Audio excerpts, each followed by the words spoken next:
लकड़ियां लेकर तेजी से अपने घर की ओर चल दी।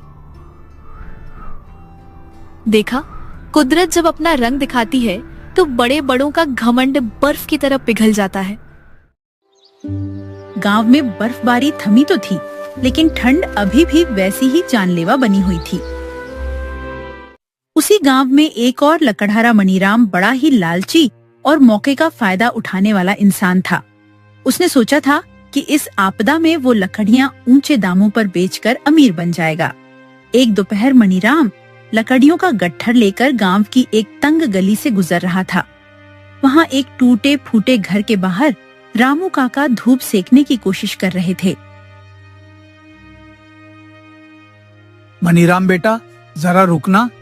क्या ये लकड़ियां बेचने के लिए है? हाँ काका, बेचने के लिए ही है, पर यह मामूली लकड़ी नहीं है, बिल्कुल सूखी और खरी है।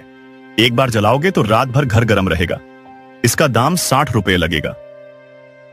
60 रुपए? बेटा, मैं तो बूढ़ा आदमी हूँ, सहारा कोई नहीं है। मेरे पास में बस 30 रुपए बचे हैं। क्या 30 रुपए में थोड़ी लकड़ी दे दोगे? 30 रुपए? काका मजाक मत करो। 30 रुपए में तो आजकल लकड़ी का धुआं भी नहीं मिलता। मेरे पास इतना समय नहीं है कि घाटे का सौदा करूं। बेटा, आज रात नहीं कटी तो सुबह तक मेरा शरीर पत्थर हो जाएगा। थोड़ी सी दे दे बेटा, दुआ मिलेगी। दुआओं से पेट नहीं भरता काका, पैसे पूरे लाओगे तभी लकड़ी मिलेगी। मनीराम बिना पीछे मुड़े वहां से चल दिया। रामू काका की आंखों में आंसू आ गए। मनीराम के जाने के बाद वहां से रूपेश गुजरा। वो अपनी सूखी लकड़ियों का आखिरी छोटा सा गट्ठर लेकर घर की ओर जा रहा था। काका की हालत देख रूपेश तुरंत उनके पास दौड़ा। काका, ये क्या हाल बना रखा है? आप यहाँ बाहर इस बर्फीली हवा में क्यों बैठे? बेटा, रूपेश मनीराम से लकड़ी मांगी थी, पर उसने पैसे कम होने पर मना कर दिया। अब लगता है आज की रात आखिरी है। काका, आप चिंता मत करो, यह रही लकड़ियां और ये आज ही जलेंगी। पर बेटा, इसके पैसे? मेरे पास तो सिर्फ 30 रुपये हैं। काका, पैसे रहने दीजिए, इंसानियत से बड़ा कोई पैसा नहीं होता। आप बस हाथ सेकिए। तभी गली के मोड़ पर मनीराम वापस लौटता हुआ दिखा। अरे रूपेश, तू यहाँ क्या कर रहा है? मनीराम भाई, ये देखो, तुम्हारा गट्ठर अभी भी तुम्हारे कंधे पर है। जानते हो क्यों? क्योंकि गांव वाले गरीब हो सकते हैं, पर बेवकूफ नहीं। सब तेरी वजह से हुआ है। तूने सस्ते में लकड़ियां बेचकर मेरा धंधा चौपट कर दिया। धंधा नहीं मनीराम, मैंने तो सिर्फ धर्म निभाया है। देख, अब आसमान फिर काला हो रहा है। तेरी लकड़ियां भारी और सूखी तो है, पर अगर अगले 1 घंटे में नहीं बिकी तो फिर से बारिश होगी और तेरा ये सारा लकड़ियां कीचड़ बन जाएगा। फिर कोई फूटी कौड़ी भी नहीं देगा। रात की भयंकर बर्फबारी के बाद जंगल का हाल बुरा था।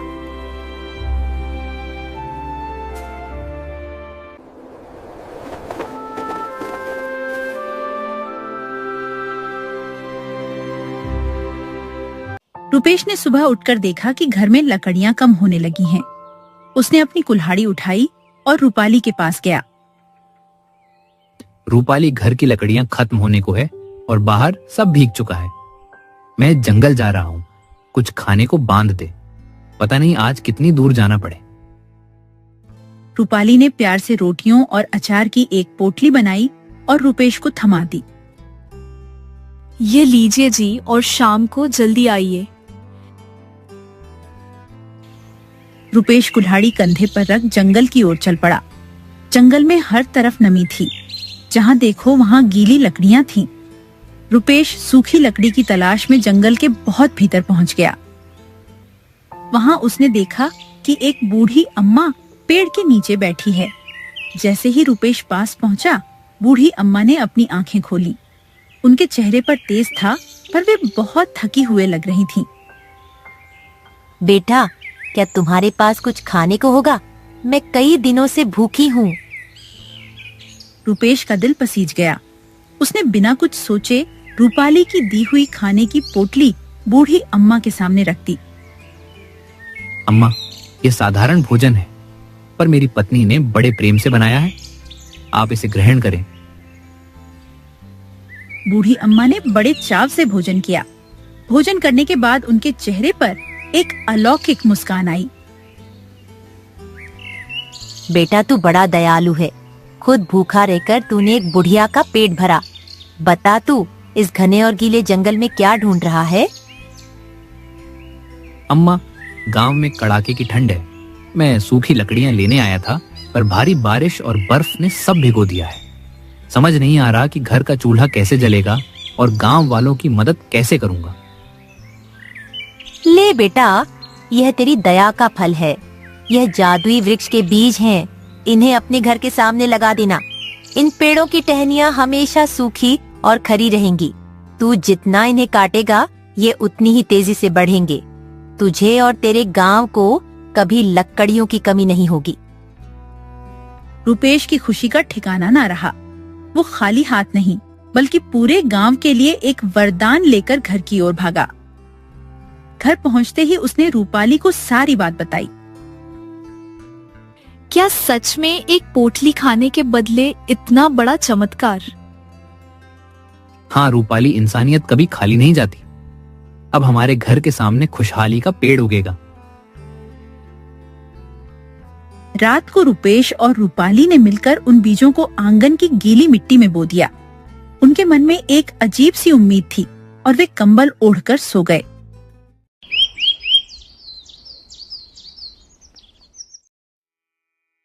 जैसे ही सूरज की हल्की सी किरण पड़ी, रुपेश की आंख खुली। उसने बाहर झांका और चीख पड़ा। रूपाली, रूपाली जल्दी बाहर आ। देख ये क्या हो गया। रूपाली बाहर आई और अपनी आंखों पर विश्वास नहीं कर पाई। जहां कल रात सिर्फ खाली जमीन थी, वहां अब एक विशाल, हरा भरा और मजबूत पेड़ खड़ा था। हे भगवान, यह तो कमाल है। रात भर में इतना बड़ा पेड़, इसकी टहनियां तो देखो। ऐसा लग रहा है जैसे किसी ने सुखाकर यहाँ टांग दी हो। रूपाली, उस बूढ़ी अम्मा ने सच कहा था। देख, हमारा यह पेड़ सूखी लकड़ियों का खजाना बन गया है।